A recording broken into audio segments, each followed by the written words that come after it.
Hey, what's up? Thomas Brandon here. Got a ton of response from the parkerizing little reel on Instagram, and I said I was going to show you guys how to do it.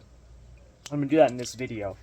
Uh, I'm going to basically record the whole thing on my phone just because it's not that hard. It's pretty simple. So, a couple things before I actually start the process. There was some comments asking about it, people talking about, well, if this happens, it'll corrode. If this happens, it's not as good as zinc. It's not.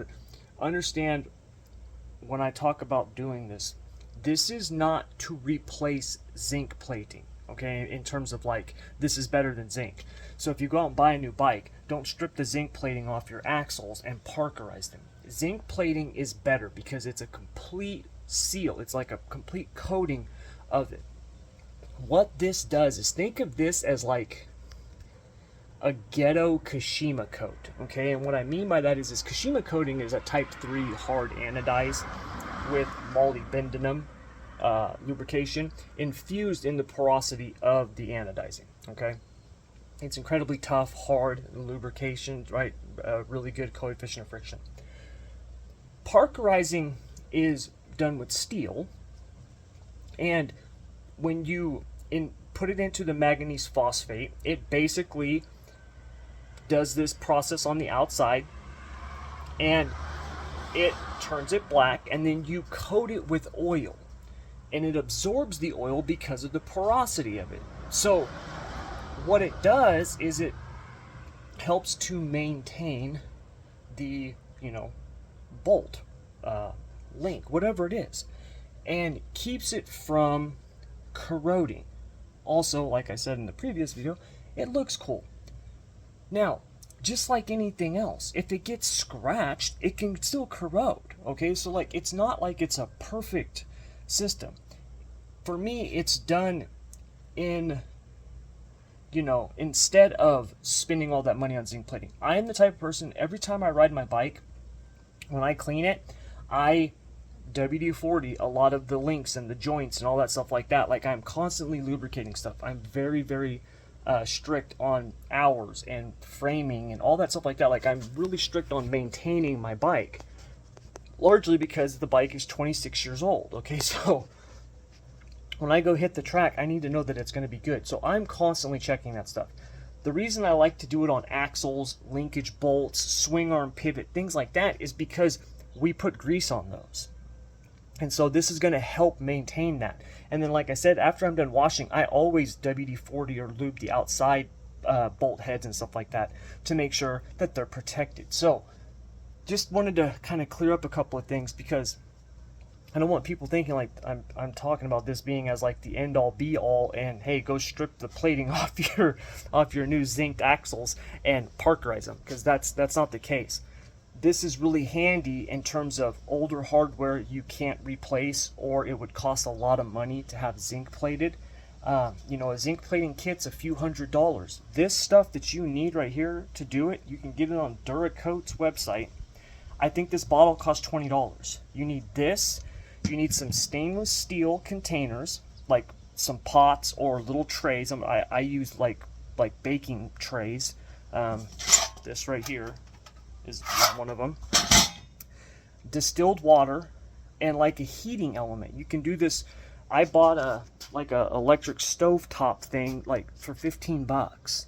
So it, all in all, it's like $40-$50. It's not much money, and you can reuse the fluid over and over and over again if you do it correctly. So works really well. Like I said, the axles and stuff that I did already turned out really well. And there is another method that you can do. I'm sorry, I got super close there.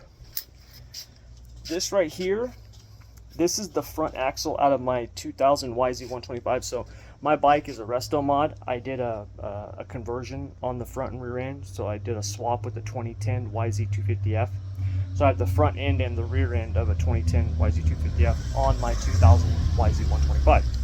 This is that front axle. The first test I did with this was I did something called zinc phosphate. Zinc phosphate is similar to manganese. It's not nearly as strong, and you can see it's more of a grayish color. This is actually what you use if you use like metal etch liquid, like that. That's what this is, okay?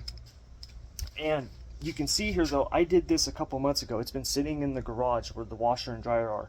There's no corrosion on it, no nothing. So and this is not as good as parkerizing. So this process will work as long as you're, you know, maintaining your stuff, which you should be doing anyways. Okay, so anyways, let's get all that out the way. So what do we got here? Well, I've got, let me flip this around. I've got a tray of hardware. These are linkage bolts, top bolt to the subframe here. This is my clutch arm, right? The clutch actuating arm. The clevis to my brakes, the actual pin for the brake pedal. And then we've got shock bolts and the linkage bolts and stuff like that.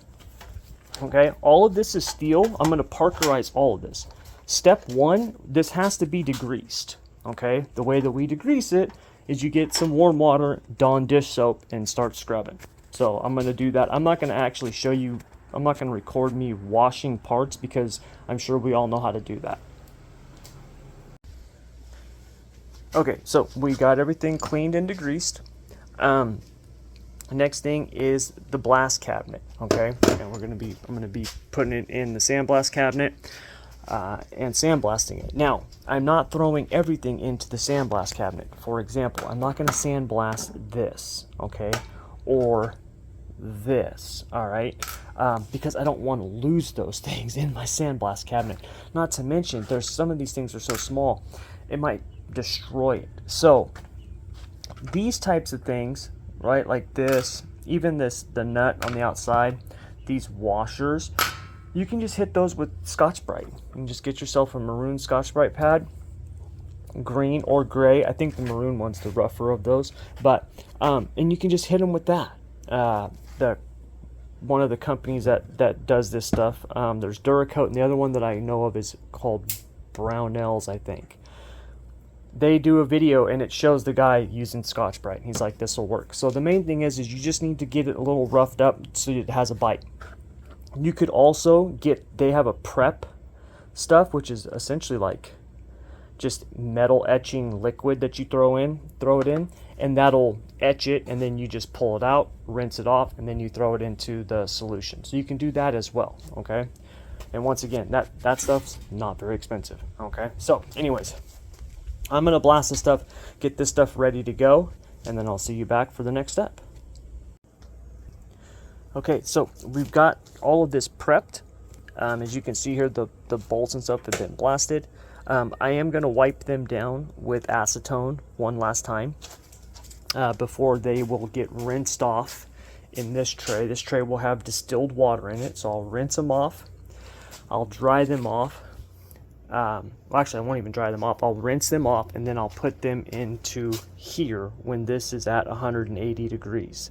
Okay, that is fluid that I used on my axles. Once you season it, and the seasoning aspect of it is very simple. It's on the bottle. It explains how to do that. Once you do that, you can reuse this stuff multiple times.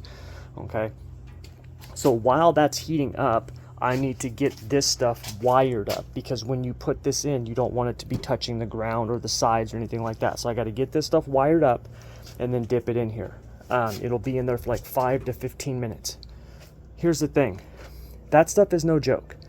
You want to wear protection, gloves, eye protection, and a mask. And you don't want to wear like a simple, just cheap particle mask. Like you want to wear like a painter's mask, or at least like an N95 mask.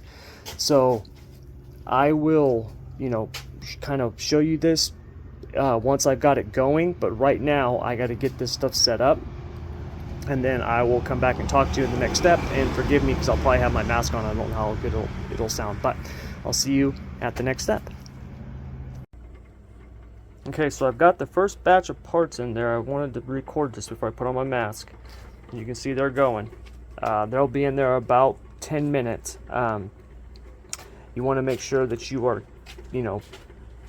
monitoring the temperature, right? This is just a candy thermometer. And then also be careful of what the stainless steel container I bought some cheap ones on Amazon. I probably should have got a thicker one. This one is not working well. The one I used yesterday was actually fine, but this one, the smaller one, it's not doing the best. It's like popping and bending and stuff like that. So got to be careful with it. But anyways, so get my mask on.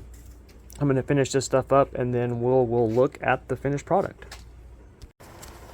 Okay, so as you can see, this stuff is still going here. I've got my mask on, so my voice is muffled because this stuff is not something you want to play with. But you can see here, if I lift this up, we're getting that dark charcoal color right now on those pieces. Couple things to note when you're doing this: you don't want things touching each other. You want them separated. You also don't want them touching the sides or the bottom. Okay, so it can be kind of a pain in the butt when you're doing smaller stuff. So anyways, I'm going to let this go a few more minutes, and then we'll get the second batch in, and we'll take a look at it when it's all done. Alright, so as you can see here, we got our parts in the oil. These axles are from the previous video, but you can see like all of these bolts here, the nuts, they're soaking in oil. One thing to note, you can see here on the clutch arm, like different, even though they're both steel, different, I don't know, types or finishes will get you a different coloring. Okay, so just something to note. But that stuff's going to sit in there, and when we're ready to put it on, we'll pull it out, wipe it off, and we're good to go. And that's how you parkerize. A couple things that I would note, and one, forgive my marked up face from my mask. My paint mask was, it's hot. But a couple things to note. Number one, on the smaller stuff like washers and nuts, I would get their pre-solution stuff that they have. It's like I said before, it's like an etching type of liquid. So I would get that. It will definitely make those things more uniform than trying to just do it all by hand with Scotch-Brite or in a sandblaster. A couple of my washers, you can see like one side, it has a little bit, more, it's like a little bit more matte than the other side, or a little bit darker than the other side because I did it by hand. Okay, so that would be one thing to note. The other thing, make sure the containers that you get are good quality stainless steel. They don't have to be $500 pots, but don't buy the cheapest ones you can find on Amazon. Try to get ones that are a little bit thicker, ones that can at least withstand up to like 200 degrees. This one that I've got is kind of warping and stuff, so it does the job, but it's like almost like a throwaway part now because it's so janky. Okay, so that would be the other thing. And other than that, the key to this stuff is really prep, and that goes for everything. Like this morning, I powder coated my triple clamps, right? It's all about prep. Cerakoting, it's about prep. Painting, it's about prep. Duracoat or parkerizing, it's about prep. Like prep is the most important thing. So making sure that you get your stuff prepped properly, following the instructions, right? That right there is going to do far more than the most expensive stuff, right? Or the best tools, because you can have the greatest, parkerizing solution there is, right? You can spend all the money in the world on it, but if your prep is crap, it's going to come out like crap. Okay, so just remember that when you are doing this stuff. Wear gloves, right? Make sure you acetone, clean, wipe down, all that stuff like that, because even things like fingerprints can show up if you like sandblast it and then you grab it with your bare hands. If you don't wipe it down with acetone, that can show up in your parkerizing. You can actually see a fingerprint there, which you're not going to want. So remember, prep is crucial. It is the most important factor to anything, especially something like this. All right, so I hope that helped you guys. I hope that answered some questions for you, and I hope you enjoyed this. And yeah, that's going to do it. Take care.